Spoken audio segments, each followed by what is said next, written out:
हिमालय की बर्फीली वादियों में जहां ठंड की मार से हर कोई कांपता है, वहीं एक खास तरह के साधु, जिन्हें हम नागा साधु कहते हैं, बिना किसी वस्त्र के नग्न अवस्था में तपस्या करते हैं।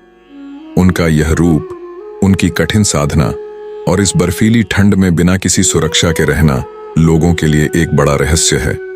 ऐसे में कई लोग सोचते हैं कि आखिर इन साधुओं को ठंड क्यों नहीं लगती। यह सवाल स्वाभाविक रूप से उठता है और इसका उत्तर केवल एक साधना, तपस्या और शारीरिक व मानसिक अनुशासन के माध्यम से ही मिल सकता है। नागा साधु वो लोग होते हैं जो हर प्रकार के सांसारिक सुखों का त्याग करके केवल साधना और तपस्या में जीवन समर्पित करते हैं। उनका जीवन एक बिल्कुल अलग राह पर होता है। उनके लिए शरीर और आत्मा के बीच संतुलन स्थापित करना ही सबसे बड़ी साधना है, और इसी साधना की वजह से ही इन साधुओं के शरीर पर ठंड का असर नहीं होता। इन साधुओं का एक अद्भुत रहस्य यह है कि वे अपनी तपस्या को लगातार जारी रखते हैं, जिसमें उनका ध्यान केवल अपने भीतर की शक्ति और ऊर्जा पर होता है। यह शक्ति उन्हें ठंडे मौसम में भी गर्मी का एहसास कराती है। नागा साधु प्रत्येक दिन सुबह अपने शरीर पर धुने की राख लगाते हैं। यह राख केवल शारीरिक सुरक्षा के लिए नहीं होती, बल्कि यह उनके मन और शरीर के बीच के संबंध को मजबूत करती है। राख से एक प्रकार की ऊष्मा का संचार होता है, जो शरीर को ठंड से बचाने में मदद करता है। लेकिन इससे भी बड़ा कारण है उनका योगाभ्यास और साधना। नागा साधु नियमित रूप से हठ योग, ध्यान योग और लय योग का अभ्यास करते हैं। हठ योग में विभिन्न आसनों से शरीर को मजबूती मिलती है और इस तरह से उनके शरीर का तापमान नियंत्रित रहता है। लय योग और ध्यान योग से उनका मन शांत रहता है और यह शांति उनके शरीर को ठंड के असर से बचाती है। यह साधना इतना गहरा होता है कि ठंड के बावजूद उनके शरीर पर असर नहीं पड़ता। जैसे जैसे शरीर को अभ्यास से ढाला जाता है, वैसे वैसे वह ठंड या गर्मी जैसी बाहरी परिस्थितियों से प्रभावित नहीं होता। यह शक्ति साधना की पूरी प्रक्रिया का परिणाम है। मनुष्य का शरीर सच में एक अद्भुत संरचना है। जब हम किसी माहौल में रहते हैं तो धीरे धीरे हमारा शरीर उस वातावरण के अनुरूप ढल जाता है। अगर हम निरंतर एक ही प्रकार की स्थितियों का सामना करते हैं तो हमारा शरीर उस वातावरण को स्वीकार करने लगता है। नागा साधु ने भी इस सिद्धांत का पालन किया है। वे जितना ज्यादा बर्फीले और कठोर वातावरण में रहते हैं, उनका शरीर उतना ही मजबूत और तपस्वी बनता जाता है। यह सब कुछ अभ्यास और तपस्या द्वारा ही संभव होता है। महिला नागा साधुओं का जीवन भी पुरुष नागा साधुओं से बहुत अलग नहीं होता। महिला नागा साधु भी वही कठिन तपस्या करती हैं जो पुरुष करते हैं। उनका जीवन सांसारिक सुख सुविधाओं से दूर आध्यात्मिक साधना में समर्पित होता है।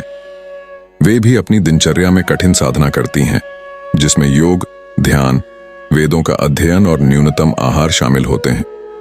ये महिला साधु भी जंगलों में रहती हैं, जमीन पर सोती हैं और अपने भीतर के आत्मा से जुड़ने के लिए कठिन तपस्या करती हैं। यह जीवन उनके लिए एक यात्रा है, जिसमें वे हर दिन अपने भीतर की ऊर्जा और शक्ति को पहचानती हैं। महिला नागा साधुओं की संख्या में हाल के वर्षों में वृद्धि हुई है। यह संख्या इतनी बढ़ी है कि अब विदेशी महिलाएं भी नागा साधु बनने के लिए भारत आती हैं। उन्हें इस जीवन में कुछ अलग ही तरह की शांति और संतुष्टि मिलती है। एक महिला नागा साधु बनने के लिए भी कठिन प्रक्रिया से गुजरना पड़ता है। सबसे पहले महिला को 6 से 12 साल तक ब्रह्मचर्य का पालन करना होता है। ब्रह्मचर्य का पालन करने के बाद ही वह इस जीवन को अपनाने के योग्य मानी जाती है। इसके बाद वह अखाड़े में दीक्षा लेती है और इस प्रक्रिया के दौरान उसके जीवन के सभी सांसारिक सुखों का त्याग किया जाता है। दीक्षा के बाद महिला का बाल मुंडन किया जाता है और उसे पवित्र स्नान दिया जाता है। यह पूरी प्रक्रिया जीवन के एक नए अध्याय की शुरुआत होती है, जिसमें महिला अपने आत्मा से जुड़ने के लिए अपने शरीर और मन को पूरी तरह से साधना में समर्पित कर देती है। महिला नागा साधु का जीवन इतना कठिन और तपस्वी होता है कि वे खुद को किसी भी सांसारिक सुख से दूर रखती हैं। वे संसार की सभी रिश्तों और भौतिक सुखों का त्याग करती हैं।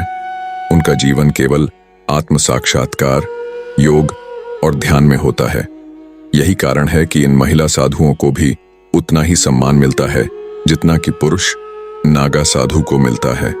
इनका जीवन समाज के लिए एक प्रेरणा है कि कैसे कोई भी व्यक्ति अपनी कठिन साधना और तपस्या से अपने शरीर और मन पर नियंत्रण पा सकता है और बाहरी परिस्थितियों से प्रभावित होने के बजाय उनका सामना कर सकता है। एक महिला नागा साधु का जीवन केवल उसके अपने आत्मा से जुड़ने का माध्यम नहीं है, बल्कि यह समाज को भी एक संदेश देता है कि अगर किसी व्यक्ति की आस्था और साधना दृढ़ है तो वह किसी भी कठिन परिस्थिति का सामना कर सकता है। महिला नागा साधु भी अपनी साधना में पूरी तरह से लीन रहती हैं। वे भी ठंड, गर्मी या किसी भी अन्य प्राकृतिक परिस्थितियों से प्रभावित नहीं होती। उनका विश्वास और समर्पण उनके शरीर को और मन को मजबूत बना देता है।